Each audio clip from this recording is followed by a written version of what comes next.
Hi, everyone, and welcome to today's edition of our podcast and YouTube channel, Ladies Who Lead. And today we have the pleasure of a very special guest. Her name is Angie Miller.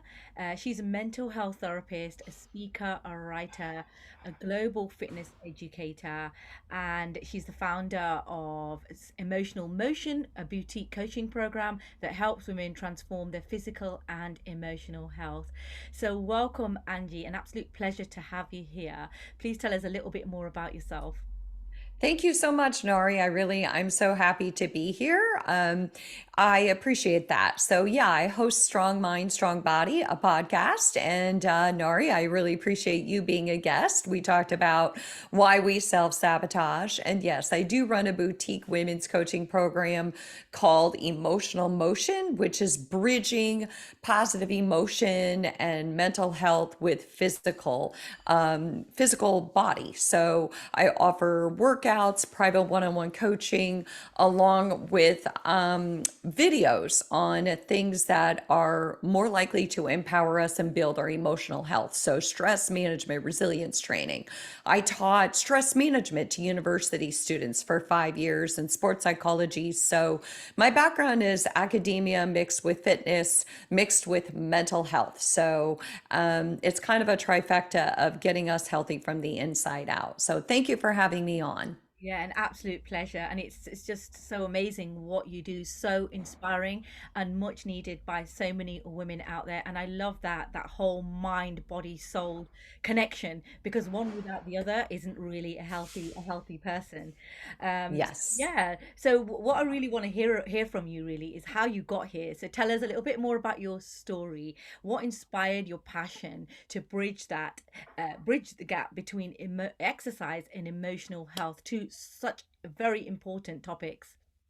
Okay. Well, it's been an interesting journey. So I started out a school teacher way back when. I lived in Kansas City, Missouri, and I was lonely and didn't know anybody. And I was teaching in an elementary setting. And so I joined a gym. And one of the fitness instructors said, "You should teach group fitness." And so I thought, well, that's good. I'm bossy and I like to educate. So turns out I love that job. And that led me to move into personal training. And then I became a school counselor. I got my master's in counseling.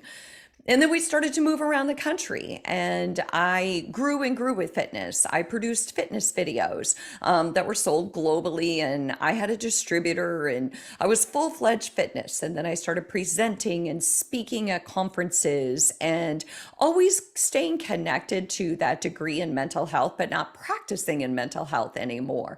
So I started to speak, film videos. I'm bridging this gap between mental health and fitness. And then I got this opportunity to teach stress management at a university level. And I was a caregiver for my mom who is passing from dementia. And my daughters were going to leave home. And I thought, what am I going to do when I grow up? What am I going to do when I'm an empty nester? So I got this job at the university and started teaching stress management, and a light bulb came on. And I realized I had moved way too far away from my foundation in mental health. And so I went back into clinical mental health and became a therapist and became even more driven to connect a healthy mind and a healthy body. So I never really left fitness, never left academia, never left mental health. Just have found ways to nuance it and bridge it in my writing and my podcast and everything I do. I just want women to be able to feel good on the inside and the outside, because you can't have one without the other. Yeah, I totally agree with that. I love that story because it's very actually similar to mine. I didn't know this about us before, but yeah, I studied psychology at A levels and I absolutely loved it. It was actually my highest grade, and then I didn't give it the importance. I didn't think I could build a career out of it, and then I went down the business route, getting an MBA, climbing the ladder in the corporate world, and then that only brought me back to psychology, which was actually my Yes. deepest strength from the beginning. So it's like connecting with your roots. So really interesting, inspiring story. And you've done so much and probably helped so many women already, which is so amazing to see. So now let's talk about exercise. We all know that exercise is good for you. Myself, I love to exercise. I love to have a balanced lifestyle and do different types of exercises, and I know the benefits that it brings me. I couldn't imagine a life without exercise, and we know that physical activity releases endorphins, good hormones that increase your mood, they give you energy, and they provide motivation to help people to achieve their goals. This mind body soul connection, which is the overall fitness of a human being, as you said, it also includes things like mindfulness, relaxation, time out, having hobbies, which helps you to connect with your emotions. So overall, it's a very positive experience. So what I want you to tell me is, what are the biggest obstacles that you see that people face to actually bridge that gap between the exercise and the emotional health? Yeah, that's a huge one, isn't it? I think that let's start with exercise. I think that, first of all, let's just take out the word exercise and call it movement, because exercise has a bad name and everybody says, I hate to exercise. And so my answer is always, well, do you walk? Yeah. Do you get from point A to point B? I walk, I use my feet. Well, that's exercise, that's movement. Do you garden? That's exercise, that's movement. Do you vacuum your home? Do you dust your home?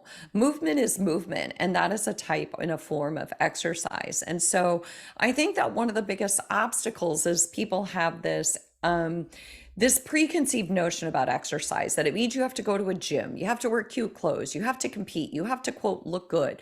And it's none of those things. You can move in your home, you can move any way you want to move that makes you want to move more. And so take out the word exercise, call it movement, and see how much you can move every hour on the hour. So can you set a clock and every hour on the hour get up and just move for 5 minutes? There's your exercise. Because if you consider that you're awake for 12 hours of the day and you move for 5 to 10 minutes every hour in the hour, add up that time, you've moved quite a bit more than you realize. It's just about setting intention. So I think that the biggest obstacle is that people have this fear about exercise and this perception that it's about how you look. And frankly, that's the fitness community's fault. We've done a poor job of making everyone feel like exercise is something they can do and that they don't have to look a certain way to exercise. And so, it's about connecting with what makes you feel good and then doing more of it. If you love to walk, walk. If you love to ride a bike, ride a bike. If you can add something different, something new and unique, fantastic. But there's no right or wrong way to move your body. But I do guarantee one thing. Without a shadow of a doubt, I know that the more people move, the better they feel, because all the research supports it. Research supports that exercise can mitigate anxiety. Exercise can lower depression. So it doesn't matter what you do. It just matters that your body is in motion as much as possible. Yeah, absolutely. And often there are these preconceived stereotypes which, align men more to doing things like competitive sports, group sports, Yes. even weights, things like that. And women think, okay, that if I want to exercise, then that's what I have to do. But like you said, beautifully said there, there's so many different ways in which you can exercise. Any form of movement is exercise. So do something that you enjoy that involves movement. So Yes, yeah, yeah, absolutely. I'm yeah. also glad, Nari, that you said that about men and because it's interesting to me that there's still this belief among a lot of women that if I lift weights, I'm going to get big and bulky. And I've been lifting weights for over 30 years and never have I been big and bulky because we as females are not generally designed that way unless we're eating a specialized diet and we're training accordingly, because there's science behind weight training. There's science behind how many reps you do, how many sets you do, what your rest period is. And that's going to tie into the results that you're looking for. So if you want to get bulkier, there's some science that would support how you would go about doing that. But I assure women that lifting weights is just going to improve their bone density. It's going to decrease their risk for falling, which in fact is going to increase their mortality. So we definitely need to lift weights. We start to lose bone density after the age of 30. Yeah. And lifting lifting weights makes us feel like bad, you know what? I don't know if I can swear on your show. So, cardio can make us feel like it's a no, it's a lost cause. Like cardio is like we're chasing something, but weight training is like, yes, I can do this, you Yeah, know? I love it. No, that's so true, and I know you're right. We need to change our exercise style and type as we age. It's so important that we do what actually suits our age in terms of what our body can handle and what's good for us.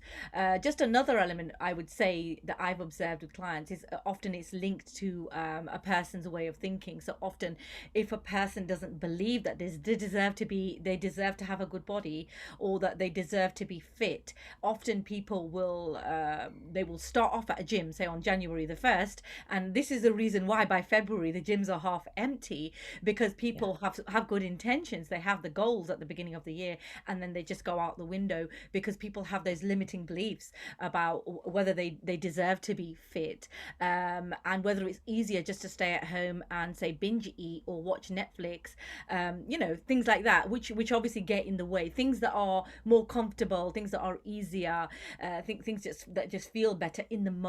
But like we said, in the long term, physical fitness is actually great for our mental health, great for our emotional health, and obviously it's brilliant for our bodies as well. So yeah, Yes. it Yes. all I just like that what you said about the sabotage because it's so true because with anything in life, and this is what you and I talked about on my podcast, with anything in life, if we get good at it, it comes with a certain amount of expectations. And I think that sometimes people do fear, well, if I get really fit and I start to feel really good, then am I going to be expected to always feel this way and look this way? And that can seem kind of scary if your narrative has always been, I look this way, I feel this way. It can be kind of scary and disconcerting. But I think that with fitness, one of the most powerful things we can do is build a tribe around us of people who like to do what we like to do.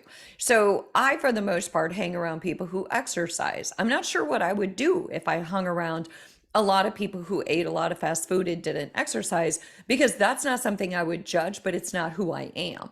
yeah. And so I would not have as much in common with them. So we have to find people who resonate with our goals and our dreams. And I find myself hanging out with women who I think are smarter than me and more successful than me and striving to learn from them and to be a higher achiever.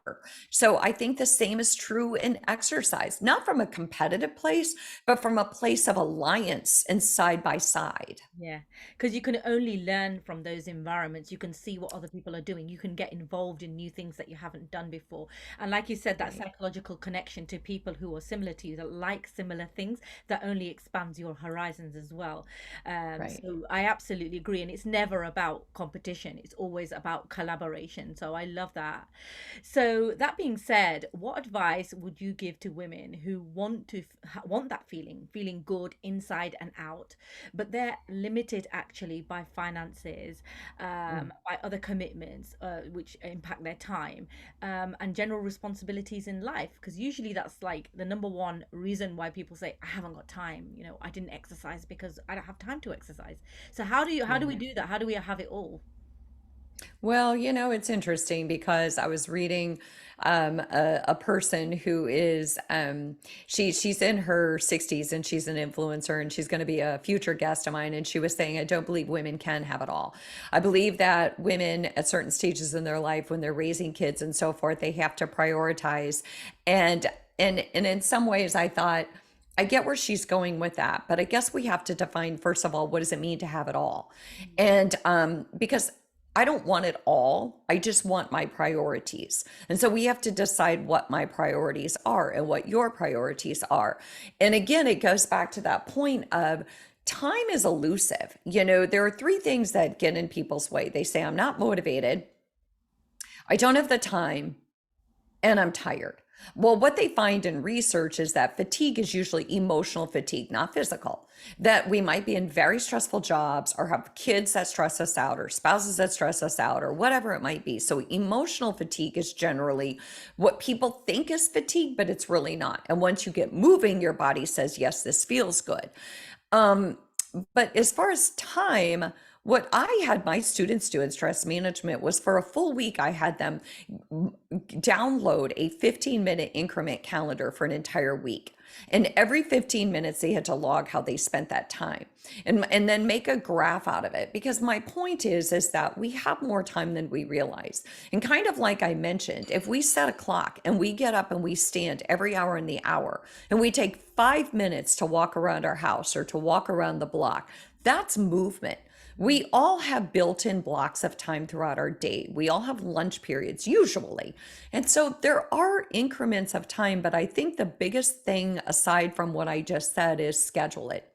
Yeah. If I don't schedule my workouts, they're never going to happen. And I've been exercising for over 3 decades, but I literally lay out my schedule on Sunday night. I know when I'm going to work out, what I'm going to do, because if I don't, I'm likely going to talk myself out of it, even though I enjoy exercise. Yeah, yeah, I love that.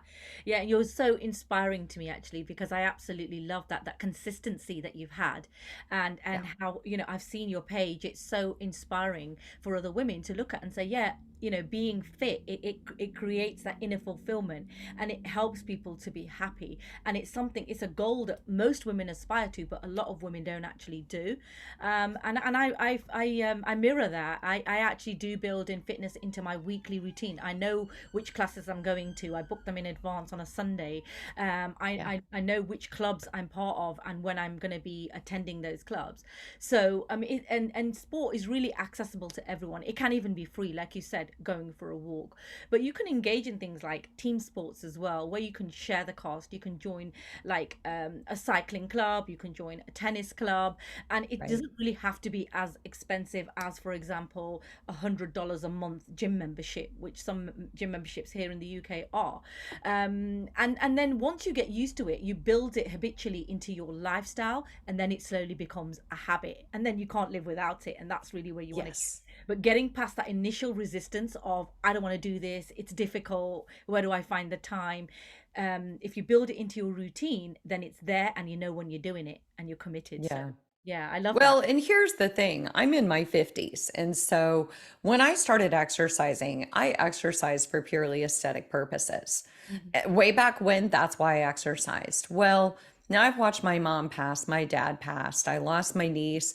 My family is not getting any younger. And now my reason for exercise has completely transformed. Yeah. I want to keep my brain healthy. I want to keep my emotions healthy. Women, when we lose estrogen and postmenopause, we don't have those feel good emotions anymore. We can be highly prone to depression, and depression runs in my family. So for me, exercise is a way to keep my emotions healthy. If I didn't do it, I don't feel the same. I don't feel as good on the inside. And that's what matters to me.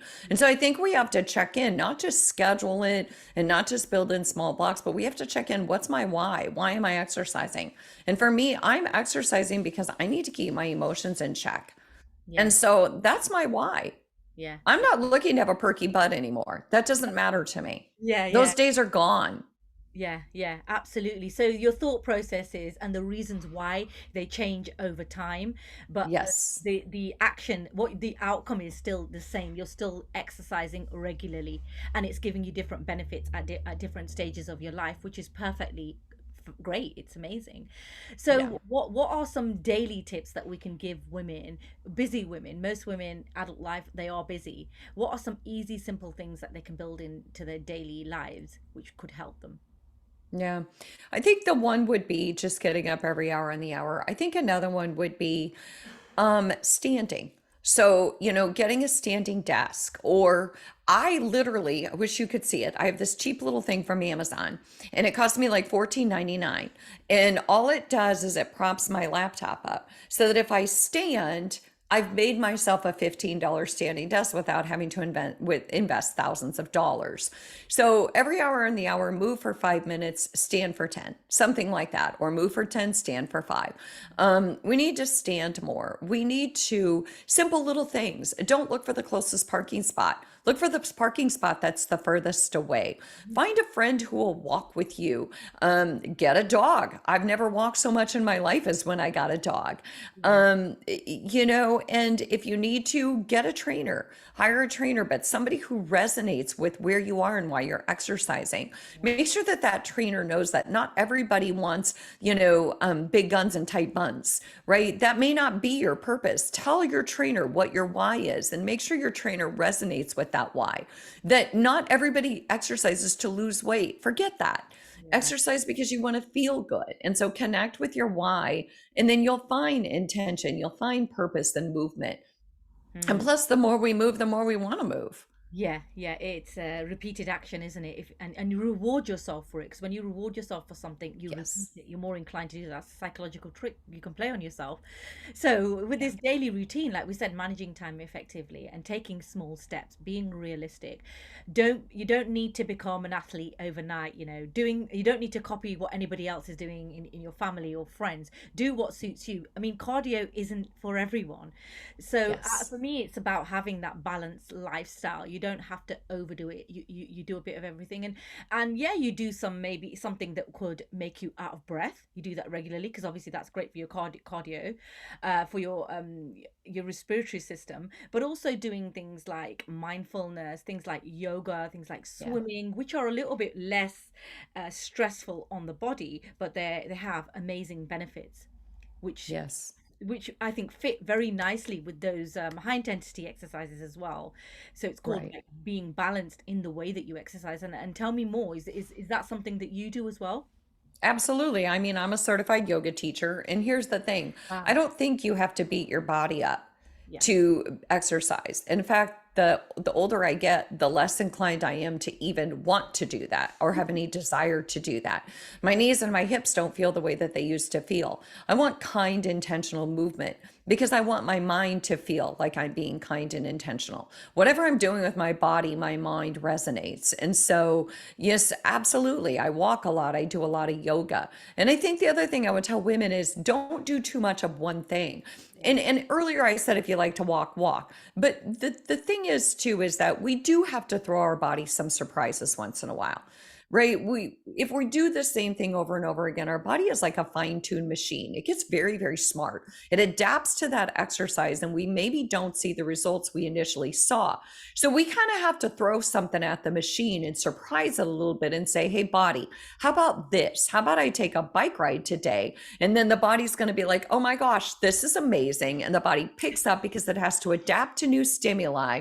And you go through that whole process again and you get better results. So even if once a week you could surprise your body, you're going to do your body so many favors. The body is such an intelligent piece of machinery. Call it what you do, right? But it's very, very intelligent. And when you shock it, you actually make it feel alive. That's when you feel alive, when you do something so different or you disrupt the status quo. I totally agree with you there. I also encourage women to like go at their own pace. So by doing that, track your fitness. So compare yourself to a previous version of yourself, maybe 6 months ago, maybe a year ago. And when you see that incremental improvement, that itself will give you motivation, and Yes. it will make you feel more committed to do more, like we said. And the other thing that I do, and I encourage a lot of other women to do, is have fitness goals. So they can be anything from a 5K run to um for whoever seeks it, a marathon, right? So Right. or like any kind of climbing a mountain, doing something where you have to train for it because you know it's coming. And I've done this before myself, so you naturally will train for it because you know you want to get through it on the day. So that's a Yes. great way to continue to exercise, because you know that there's an end I goal. love that. Yeah. Yes, you've got a goal. You want to do it. I like that. And here's another tip that I have for women is do the 5 minute playbook with yourself. So I'm going to walk for 5 minutes. Okay, 5 minutes is up. I'll walk for five more. Yeah. Okay, all right. I'm going to go for five more and just keep doing the 5 minute thing with yourself. But I also love that you said you're going to enter something, a race or something to look forward to. You've got this pie in the sky goal and now you want to train for it. I think that's amazing. It's like taking a college course and you know you have to take an exam at the end. You're going to pay more attention in class. So if you know you're going to run this race, you're going to pay more attention to your body and how it's responding. Yeah, it helps to build that commitment, that mental commitment as well, which is followed by the physical action. So yeah, it really works. So that's amazing. There's so many different things, so many different ways to build that into your lifestyle. So now let's have a look at the emotional part of it. So we often people are dealing with a lot of stress in their lives. They've got multiple things that they're doing, multiple dependencies and Yes. tasks. That creates stress and it's linked to emotions. So how do we build emotions into this and how does that all work? Right. Well, and I think that that's a really powerful question. I think that we have so much going on in our world. There's so much stress, there's so much stimuli. Women as a rule tend to be the caregivers. They're the ones raising the kids, taking care of aging parents. A lot of them are still playing, more traditional roles. Some of them are working and playing traditional roles. And it feels like their plate is always full and the burden seems to just, never end, I think, for a lot of women. And so I think that, one of the most powerful things we can do as women is to find other women to support us. And so whether that be friendships or whether that be we join a meetup or whatever that looks like, we need support as women. I was telling a friend of mine recently who's also in her 50s, and I said, for a lot of the young moms out there, there's a lot of mommy bloggers and a lot of mommy support when you're a young mom.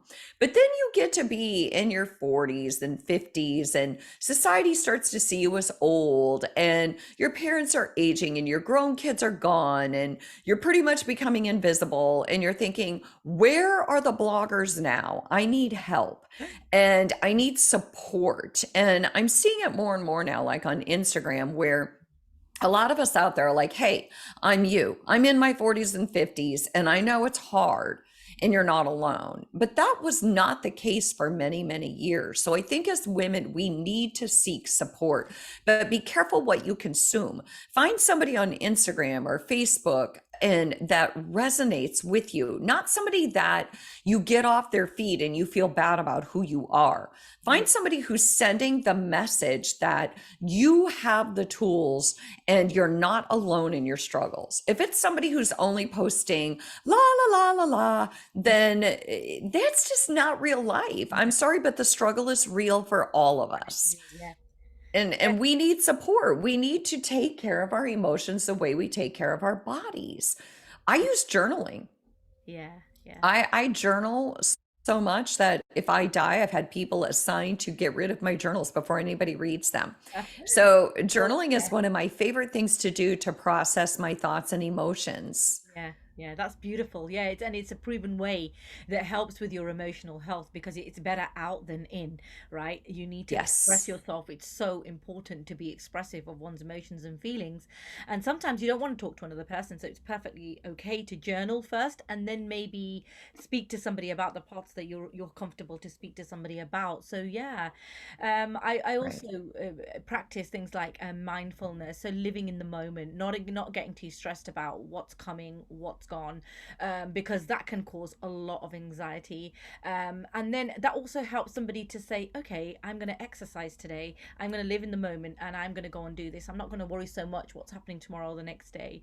And things like you said, yoga and even prayer. Prayer is also very, very good for us. It's good for our mental well-being, and seeing the bigger picture. And I love what you said there about women supporting women, and that's what Ladies Who Lead is all about. So the podcast that Yeah. you're currently currently speaking on, it is about encouraging, uplifting, empowering, collaborating, and supporting women on mutual topics, because we do go through a lot, right? And there's always somebody that there out there that is resonating with what you're going through.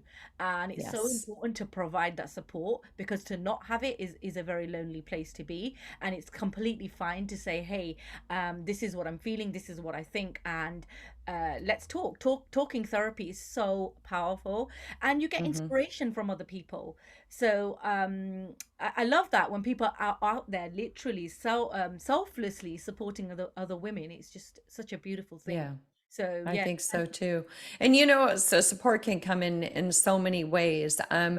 I think we all know that we have friends who show up differently. And so just like we show up differently. So if I want to do a little man slamming, I know which friends I'm gonna call because some of them don't say anything, outside of the box and they don't get down and dirty. And so and then if I want to go shopping, I know who's gonna go shopping with me, right? We know who we call for different things. And So if true. we don't have those people, because I have had some clients recently who are in their 50s and 60s who are devastated, who've lost family members and who say, I once had a very big network and it's dwindling. Yeah, And I can resonate with that. And so we I think if we can be vulnerable with one another, yeah. if we can say, you know what, I don't have it all together Mhm, and my life isn't perfect. mhm. And I'm going to try to exercise and I'm going to try to journal and I'm going to let myself cry when I need to cry. And I'm going to practice breathing and mindfulness. But gosh darn it, sometimes it still sucks. And so we've got to be able to be vulnerable and like you said, get help.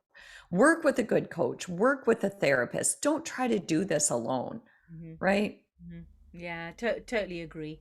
Get the support that's readily out there, because you don't have to suffer alone. It's so important to know that, understand that, and go get the support. I've heard so many stories of people recently suffering in silence, and then something bad happening, and then people saying, well, why didn't you say anything? Because people don't feel comfortable. So it's really Yes. inspiring. So yeah, thank you so much. That brings us really to the end of our interview today. It's been an absolute pleasure to have you here, and you, like I said, you are an inspiration to me as well. So and I'm sure the listeners got a lot out of this session. So really, I'd like you to tell the listeners and the viewers where they can find you and how they can connect with you. Absolutely. So my website is angiemillerfitness.com and my program Emotional Motion is on my website under the 8-week program. And you can email me if you're interested in being a part of it. You can also on Instagram and on Facebook, I'm Angie Miller Fitness. So I'm pretty much that on all social media areas.